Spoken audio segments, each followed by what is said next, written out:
चुप की ज़बां बोल उठी है, आंखों में तूफान छुपा बैठा हूँ।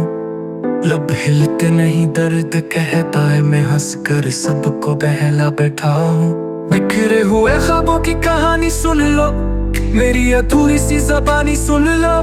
कुछ भी नहीं बचा अब मेरे पास, सिर्फ यादें, सिर्फ वीरानी सुन लो।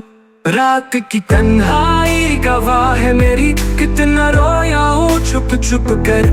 चांद ने पूछा हाल दिल मेरा, कह न सका आँखें नम कर कर।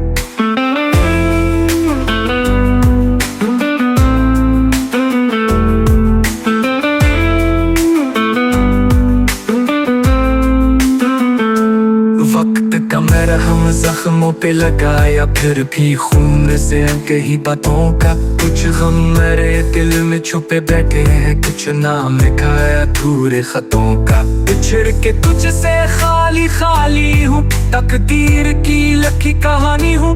शाख से टूटी एहसास कली हूँ, ख्वाब में भी अब तन्हा रहती हूँ। काश कोई सुन ले सुस्कियाँ मेरी, हवाएं मेरा पैगाम ले जाए तुम तक पहुँचे मेरी खामोशी, मेरी आहों की ये शाम ले जाए।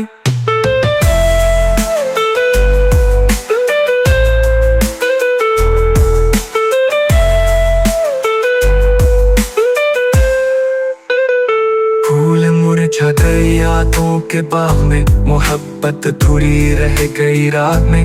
आंखों से बह गए सारे ख्वाब, तुमको पुकारा दर्द के सांस में। ख्वाब टूटे दिल के आईने में, मैं तन्हा हूँ अपनी महफिल में। मोहब्बत का ये इनाम मिला के चलता हूँ अब अपनी महफिल में। लिखूं क्या हाल दिल कागज पे, लफ्ज भी रो पड़ेंगे खून के। तुमको याद करके रोया हूँ, धड़कने सुन लो उस जुनून के। ये जिंदगी बस एक फसाना है, गम की गली में ठिकाना है। कोई नहीं मेरा इस जहां में, सिर्फ दर्द ही मेरा खजाना है।